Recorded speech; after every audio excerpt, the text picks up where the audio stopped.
Good morning, everybody. It's exactly 9 o'clock on the east coast of the United States, and I guess the east coast of some of South America and parts of Canada. We're ready to go Saturday morning. Hi, everybody. For those of you newer, I do this, I don't know, maybe every couple of months or something on a free Saturday. And it is just a kind of informal little get-together. I don't have like a topic necessarily that I put out there. I usually get some thoughts in my head during the morning, like I just did, and maybe just throw a couple things on a couple slides in case we need something to talk about. The kind of main point for today is that this is kind of the one time you have a chance to ask questions. In the other events I do, I like to keep them to an hour. I'm usually talking right to the end of that hour.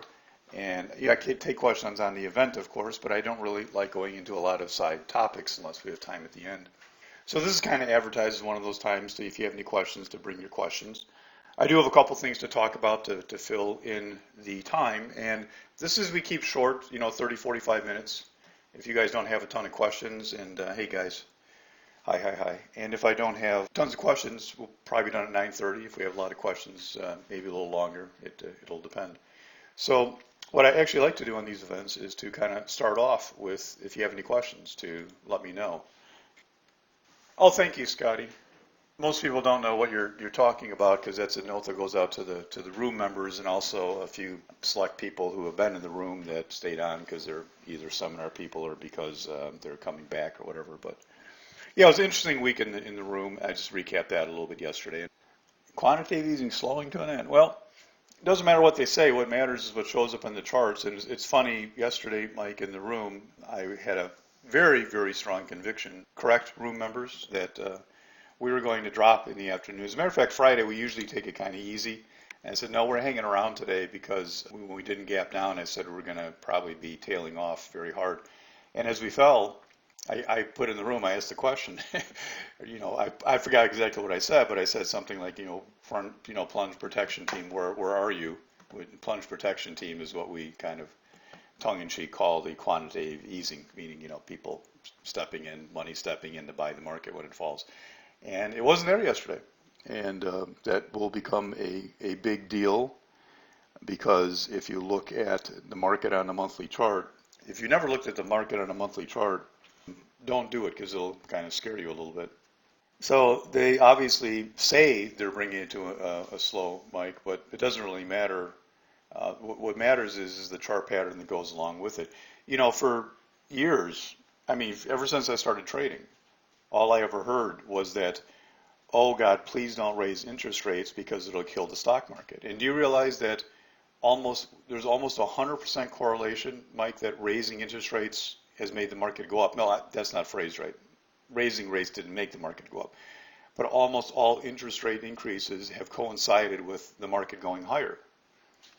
Almost since 1992, it's almost 100% that case. So, you got to be careful about just dissecting what you hear in the news in a blanket and tying it into what the market pattern is and what's going on. In this particular case, it probably will make a big difference. But again, only because the market is ready to sell. If the market's not ready to sell, none of the news matters. If money's coming in the market, it doesn't matter what the news is, what we say, unless it's an extremely shock value type of news thing, an extreme one, like COVID was, that type of thing, right? Well, actually, the one thing I'm going to talk about, Reg, I'm going to have a kind of a chart on that, so that's the one thing I'm going to talk about a little bit. It's only indirectly about the market. It's more directly about how I look at things because I think very few people really, well, not very few, a lot of people do, and most people that take seminars with me do, but the average person doesn't really get how I look at things. And I think it's important that you do. Not just, I don't mean just through technical analysis, I mean even most technical people don't really get what I do. And I want to try and just touch on that a little bit the best that I can. So I think I answered the questions on the screen, but please continue if you have some more. While I'm waiting, I'm going to wait for a couple more questions. While I am, let me just go over a couple of housekeeping items. Is that the right term? As you know, the free stuff page out there at DTS is immense. And it's even more immense than you might think if you haven't been there in a while. There is not only the free stuff page itself, but there is an archive section to the free stuff page. Because on the free stuff page only has like the most recent dozen or 2 dozen of the play of the week videos and the events. But if you click on the archive page, you go all the way back to the beginning of time. And I'll show you why. I was looking through all the research, all the free stuff page yesterday and last night. I'll show you why, because I did something that may help you. I hate to phrase this way. I'm just amazed. I mean, there's just incredible information out there. I go back and I was starting to look through some of the, some of the table of contents of some of the presentations I did, and I even tend to forget, because I usually throw them together the day before, and they don't stick in my mind exactly what I said. And there's just some great stuff out there. And one of the benefits I have now of the free stuff page is when somebody asks a question, you realize that almost any question somebody asks is covered by a presentation now. So when somebody asks me a question, instead of giving, like a full paragraph answer in an email to just a member of DTS who doesn't subscribe to anything, I can give them a one-line answer and say, for more information, see this video. So this has become partly a huge asset to me. Not only that, but for seminar people. My seminar students a lot of times ask questions that are directly answered in a presentation. And they need to take an hour and watch a video. I'm not going to take 5 minutes to write an email to summarize it when the video's out there. And also for a lot of you who are considering taking seminars, I know a lot of people are just on the edge because they've taken prior seminars and, yada, yada, yada, we know the whole story. But, if you ever want to sign up for like a month in the room, it's like, who cares? It's cheap, and you don't like it, you don't come back, whatever it is, that's fine. But the seminar program is kind of permanent. You don't just throw that away when you're done. So this is a chance for you to get to know me if you don't know me.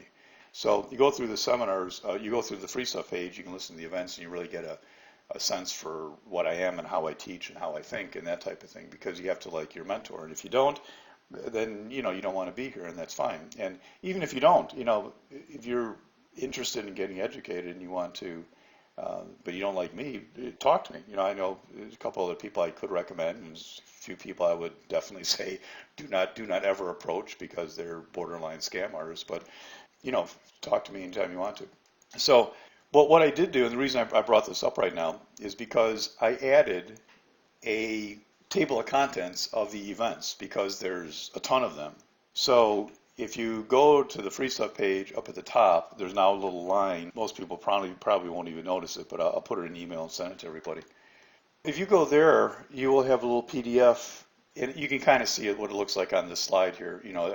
That's just a break, meaning it's a really long from the top to the bottom, going all the way back to the summer of 2017. And it has not been added yet, but I'm going to put a little one-line highlight of what it's about, because some of the titles, most of the titles are pretty indicative of what it is, but some of them are not. So I'm going to give a little one line. So when you want to look for it, because with the problem I have, a lot of times people want a specific topic, and I kind of like, well, yeah, it's on the free stuff page, but even I don't know off the top of my head what the title was and when it was. So this will be a great guide for any of you who are, by the way, the highlights are not filled in yet. I just did the first one there.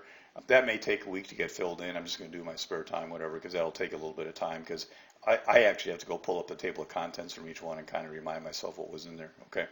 So I think that'll be a great value for people who are combing around the free stuff page.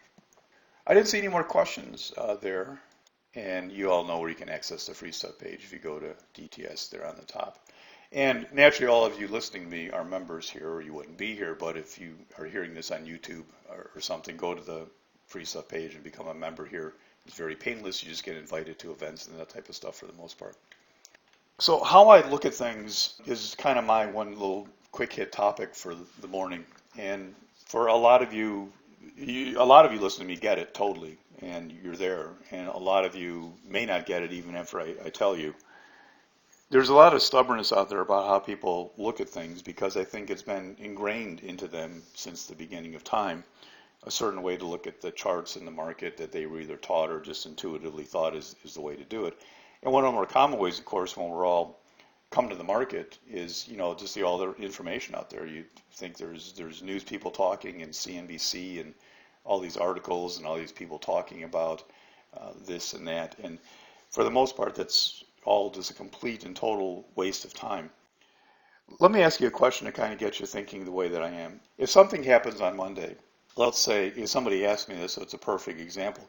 Let's say the war breaks out in the Ukraine, whatever, and the attack, bombs are going off, U.S. troops are in the area, whatever it is, and the market gaps down.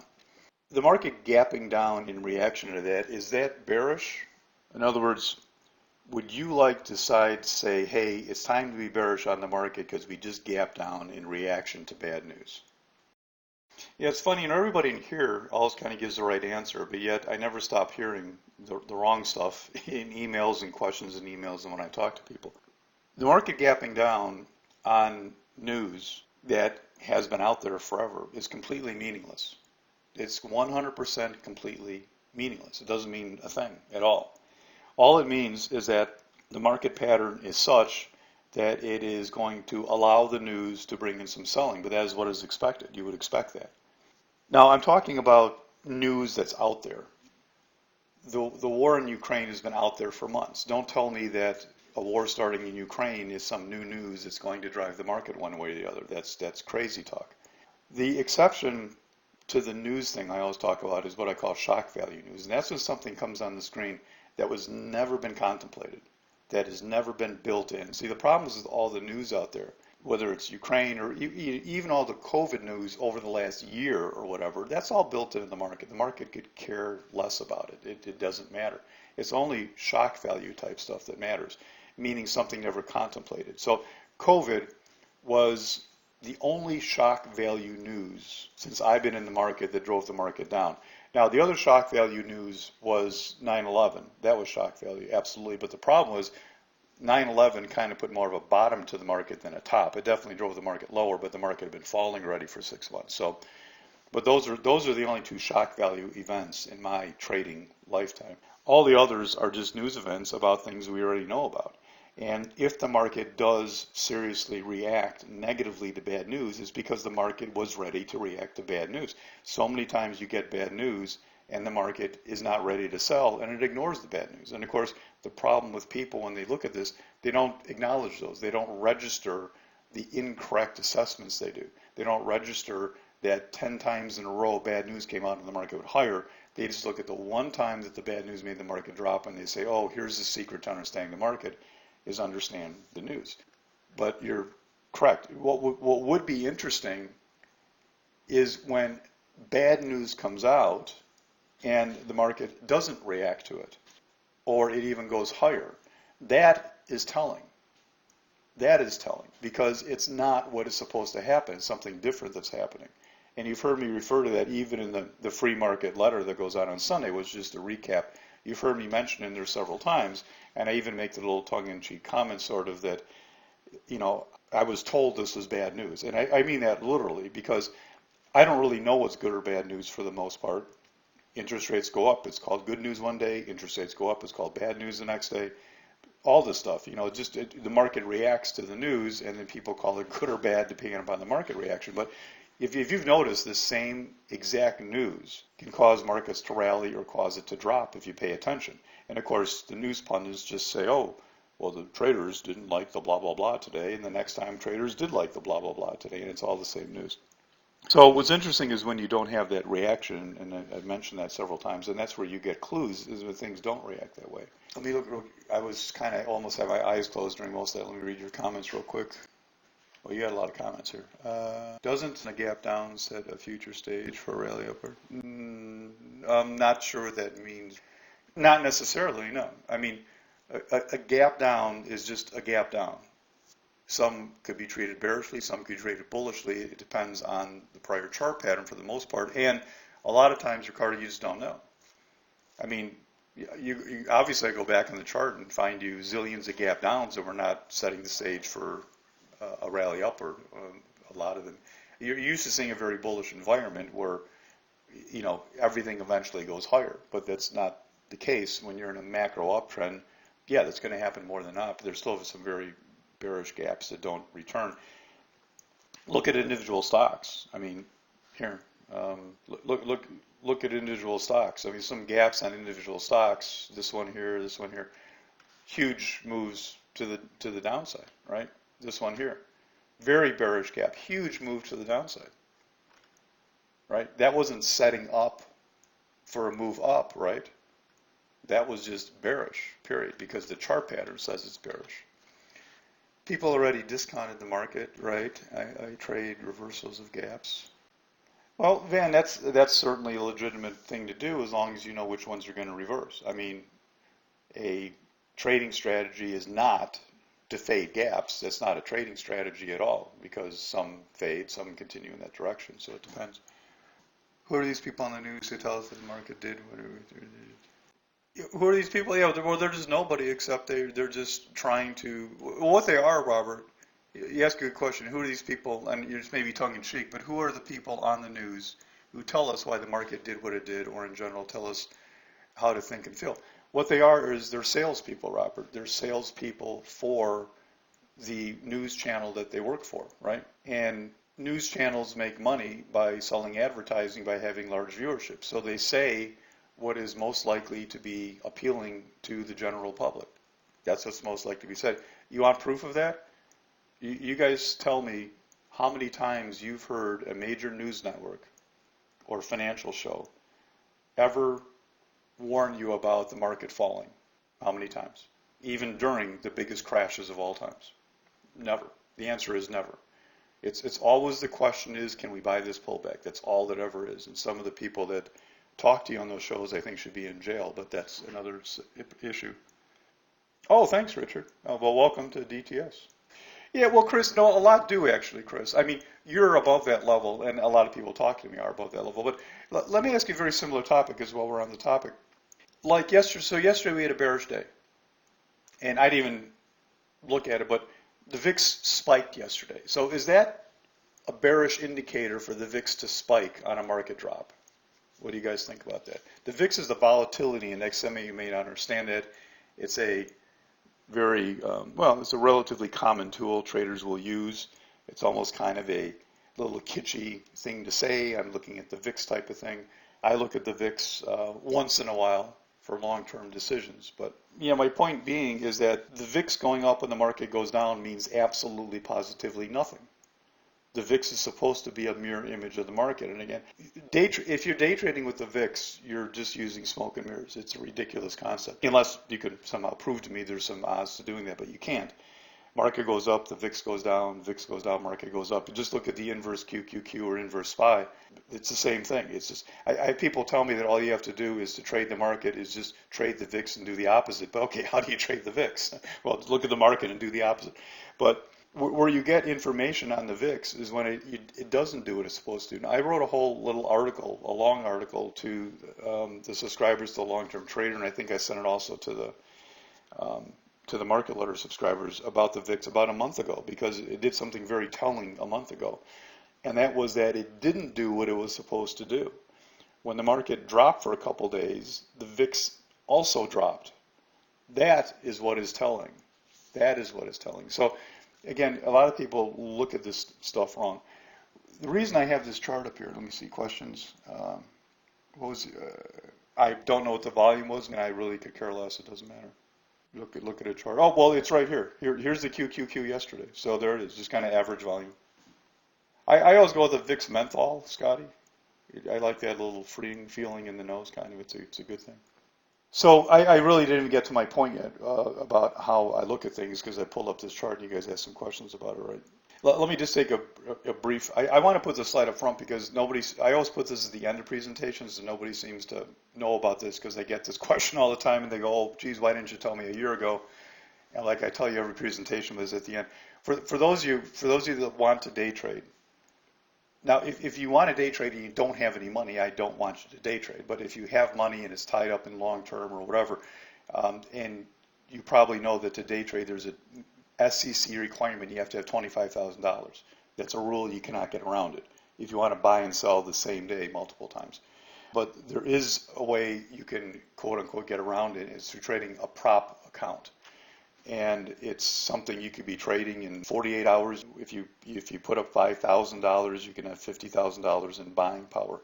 I am not a part of this prop program. It's a referral that I do to somebody, and it's only for your benefit for people who want to day trade and can't. I'm going to put if you email me, I'll send you a little letter about that, okay? And you can look it over, decide if it's for you or not. But I just want to throw that in there in the beginning because people never seem to see that. They peel off before we're gone. Yeah, you're right. The VXX, there's a relationship between the two. They're not identical, but for all practical purposes, they are. I actually do use the VXX myself, Dan, because the platform that I look at my charts on I'm not subscribed to the VIX apparently. I don't know. I just use the VXX, but they're for all practical purposes they're the same thing. So here's what I want to talk about very quickly. Kind of my main one theme point for today. That is how I look at things. Naturally, everything to me is about charts. But what it comes down to me is what I call this moment in time concept. Now again, for those of you who want to get more into this, there's a free webinar out there about, it's called A Moment in Time, so it's not hard to find that one. I'm sure it's on the free stuff page by now. But to me, it's kind of everything. And the way I would explain it is, it's like finding the birthplace of a move, right? Just like, what's the birthplace of the Earth 4.5 billion years ago? Where did it happen? Where's the birthplace of a move? So if you take any stock, I don't have my live charts. I have my charts up, but I don't have the camera on them. But you just take any stock that's had what's a stock that's had a great move recently? Not from a gap, but just something that's been strong, up or down. Let me just pull up anything here. Yeah, XOM, great. XOM, perfect. So I don't need to pull the chart up, but if you have a chart up, great. But XOM started its move. Went into a daily uptrend, and the low before that uptrend was in mid-December, right? And it's been an uptrend now for 2 straight months. So if you went back to that date in December, and you looked on the chart, you could go down to the hourly chart 5. You could find the 1 minute setup, the strategic 1 minute setup, and maybe it was a failed sell setup, that actually set the low within 10 or 20 cents that was the low for 2 months. That is the birthplace, that is the moment in time. Now, naturally going backwards, you can always find that moment in time to the penny, and you're always right. But on some chart patterns, you can find that moment in time as it's happening, and that's always my goal. Now, naturally, you wouldn't actually look for a 1 minute moment in time on a weekly chart or something. That would be kind of silly. But the point of it is, I think you see my point, is that chart patterns come to a head at some points, right? You get this battle, the bulls, the bears, bulls, bears, and all of a sudden you get to this point where you say, you know what? The next person that wins that battle is going to win. So the next daily chart victory is going to go higher, but you know what? If you look here, the next hourly chart victory will take it. And you know what? I'm at this point now that if this 5 minute sell setup fails, that's going to trigger an hourly buy setup that's going to get the daily chart higher. And you can literally come down sometimes to find that moment and be right about it. And to me, that's what trading is all about, to try and find those. That's what it is. And sometimes it leads to patterns where you could be dead wrong, meaning you find that moment in time and you think it's higher, and that day it has the biggest move down it's had in 2 weeks. And somebody looks at you and says, well, I thought you wanted that higher. I said, well, yeah, that's how I would have traded it. I wouldn't have traded it the other way because it was against the odds. But it doesn't matter, because it leads to one of my favorite sayings, which trading is not about being right or wrong, it's about making money. And it is really a very important concept. The reason I'm mentioning that here is because the market just had a moment in time. This was a big moment in time, and I want to share this with you. We broke, I don't have the weekly chart up here, but we broke the weekly uptrend that's been in place for 2 years. Now, so the weekly chart looks like this right now, right? There's the weekly chart of the QQQ. I'll get your questions in just a minute. When we break an uptrend, everyone, what's the next most likely pattern to go into? If you break an uptrend, what's the next most likely thing? Only one person has the correct answer. 2 people now have the correct answer. It is to resume the uptrend. Look at the charts. Statistically speaking, when you break an uptrend, now breaking an uptrend is a specific term. I mean, what you would consider a broken uptrend to be would probably vary from person to person. But generally speaking, Richard, when you break an uptrend, you go back in the uptrend. Check the charts. Statistically speaking, that's what happens. Now, again, we may all have different, I have a definition of what breaking an uptrend means, but we all have different definitions. And actually, it's oftentimes not a one thing. It's sometimes you challenge the uptrend and then you break it. But just because you break an uptrend does not mean you're in a downtrend. And a lot of times, most of the time when you break it, you go back into the uptrend.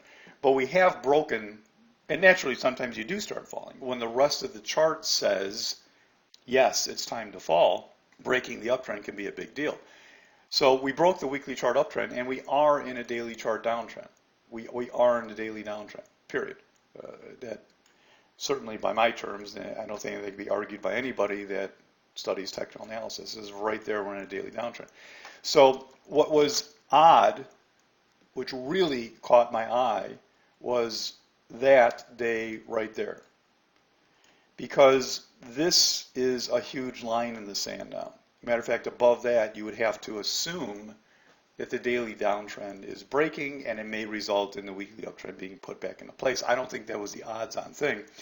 See, what's interesting about technical analysis is failure patterns are your most useful thing. So right now, the odds are that chart pattern is heading lower because we're in a downtrend. And there's good odds that'll happen.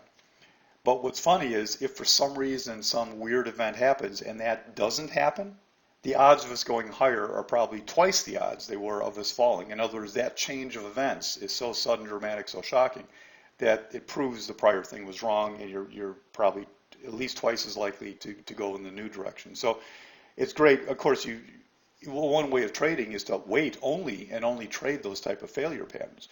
But of course, if the market were to continue to fall now for the next 2 weeks, 2 months, 3 years, you can't sit there and wait for the failure to be long, because you'd be waiting the whole time and you'd be wrong the whole time. But what was interesting was, anyhow, the point of this is that this right here was the market putting itself out there naked. You know, so many times the market's hiding. It's trying to not let us know what's going on. But it put itself out there. It was exposed, and it slipped. It came out and said, "Oops, here I am," and then it had to prove itself, because now you only have two choices. Either you're breaking this and get out of the bearish stuff, or this now becomes extremely bearish. Extremely bearish.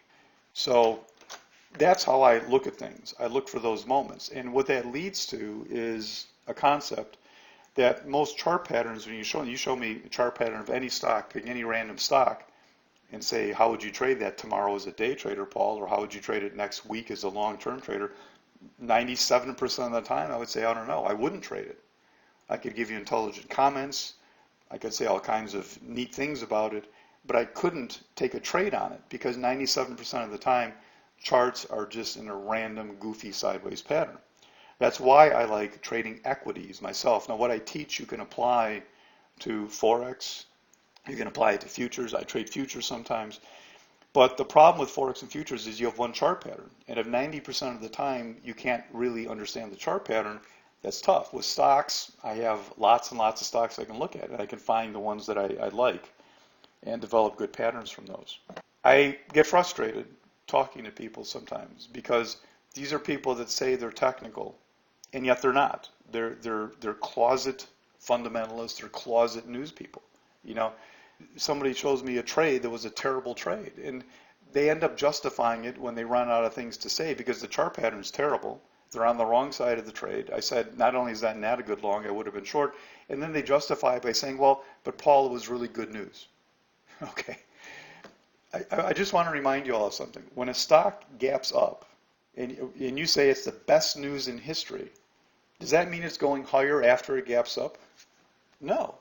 It means that 500 million people have looked at this stock. They've read and understood the news. They read and understood the earnings. And this is the value for that stock right there. That is the value. There is absolutely no concept of you reading the earnings report and saying that 500 million people are wrong and that you're right and that earnings report says it should go higher. I've never read an earnings report. I never will read an earnings report. They're meaningless garbage crap. I don't care what they say. I don't mean that they're meaningless necessarily, but I don't care what they say, because I want to see the reaction to that. It could be the best earnings report in the world, but what if that earnings report was the trigger for firm XYZ to sell their 12 million shares, 50 million shares, 100 million shares? It doesn't matter how good it is or how much you like it. If they're going to be selling this for the next week, it's going to be dropping. So I care about the reaction to the news in all cases, the reaction to the earnings. Let me look at your comments real quick. So a failure of the sell side would be correct, Reg, yes. Very unlikely, Reg, but very bullish. Because it's so unlikely, it'd be very bullish. Gap, yeah, 370 would be Shocksville, yes. Just like the bar number. You mean that little failed pop there? Yeah. Well, it's just an indication that you're going to go sideways at that point. You make a new high, and the new high, remember, new highs are not necessarily bullish. New highs can bring in buyers. New highs also bring in sellers, selling into the new buyers. Sometimes idiot buyers are buying new highs, and experienced sellers are selling, and you don't go any higher. The moment in time, hey Jay, how you doing? The moment in time, Jay, was what would happen to that little green bar hanging up there. That was the moment in time. The next day, well, that was the moment in time to watch, and then the answer came the next day when we gapped down. Look at that next day, right?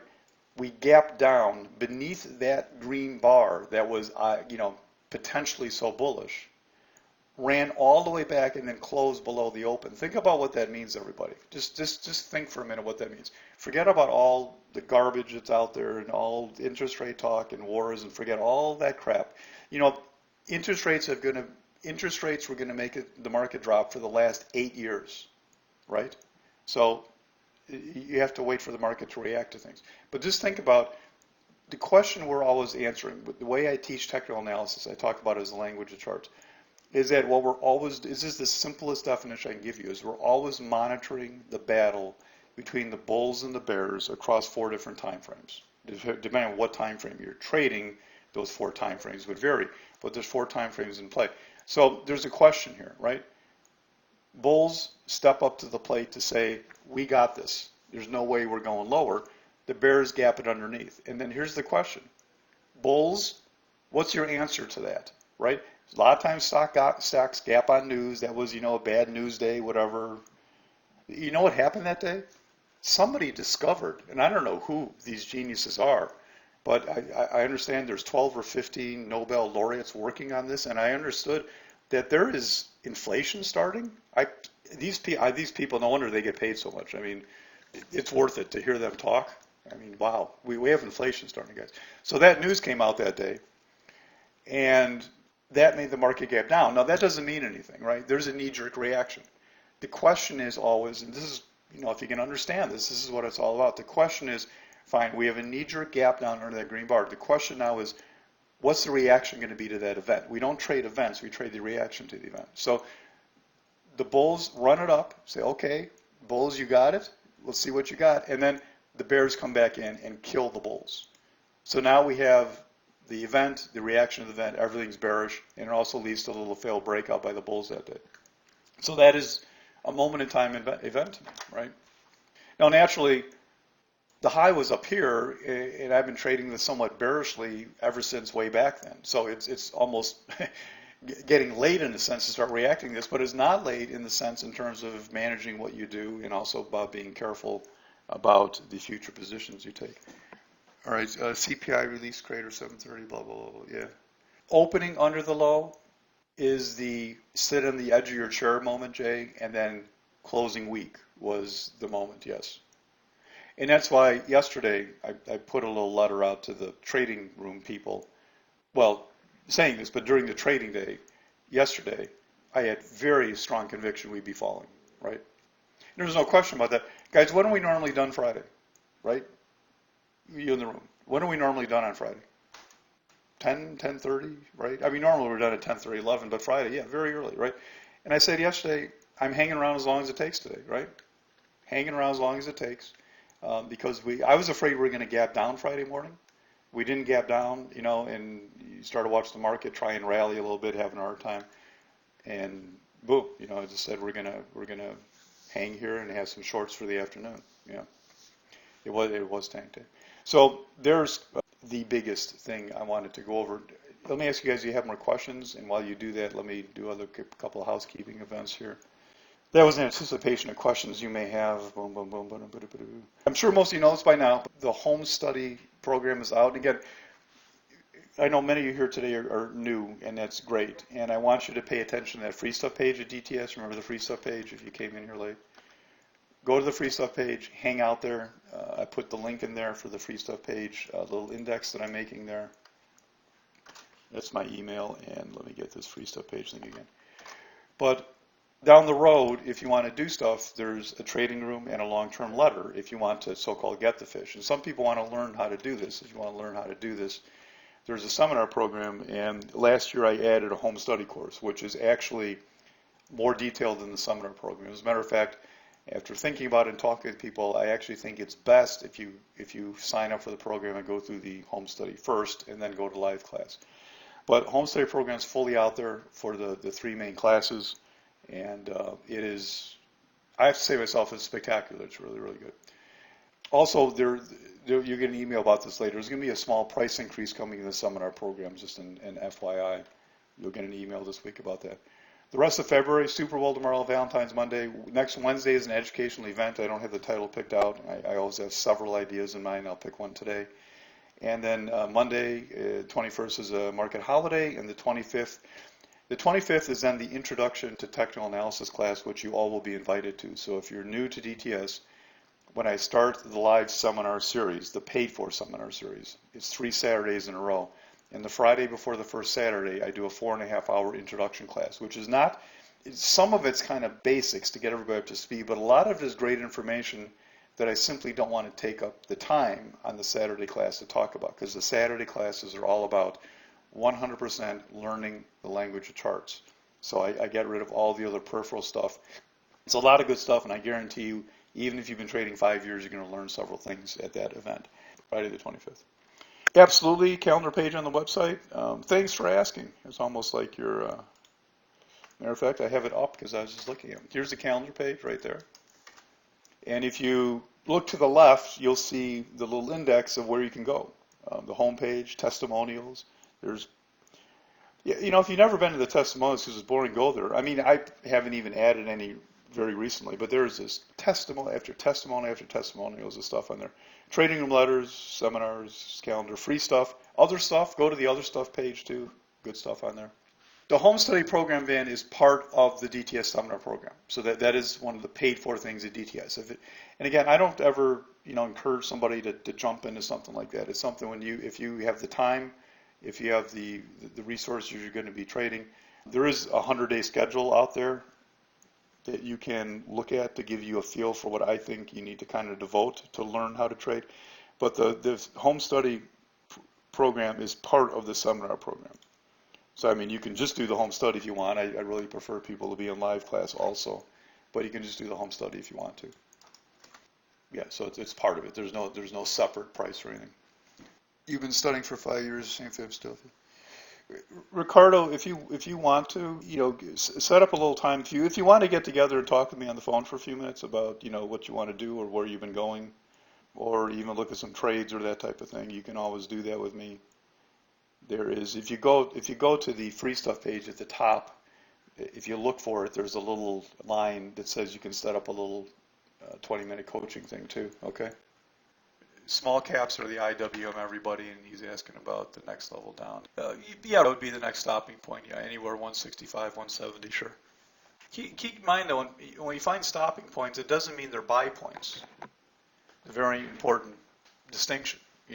When you start getting into downtrends, there are no buy points unless you have an uptrend on a higher time frame. So you have to be very careful coming up here. There will not be a clear next buy point, really. All right, guys, any more questions on anything? I think hopefully that was a fun little quick hit session. Do you have any other questions? The home study course is fantastic, by the way. Thanks, Davis. Thanks, Richard. All right.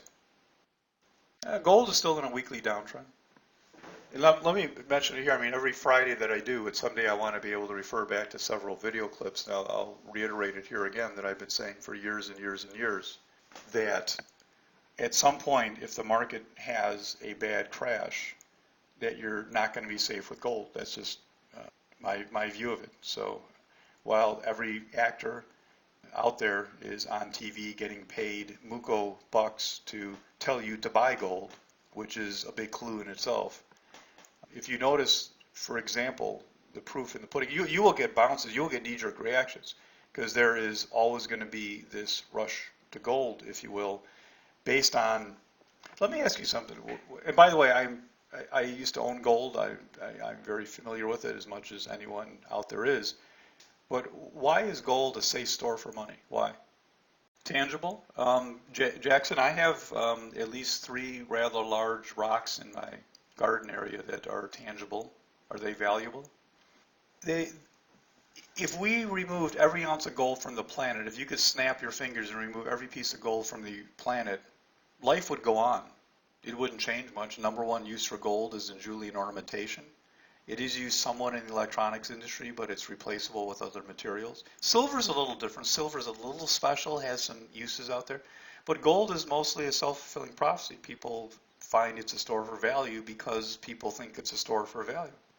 And I've always said I think that would be replaced by Bitcoin if anything were to happen or anything else. But you'll get knee-jerk reactions. But I think you'll see that the world's supply of gold that's being held is going to be being sold on every possible move higher. And the first ounce of proof that you have of that was the COVID crash. How did gold do during the COVID crash? How much money did you make owning gold when the market crashed tremendously? You lost money. You lost a lot of money.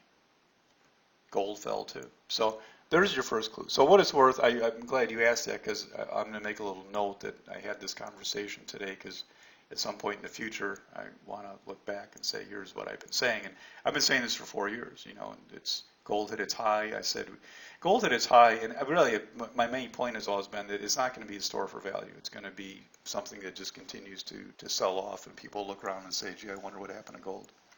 All right, guys, I think we're good. So have a great Saturday. Let's get out of here. It's 10:55. See you guys.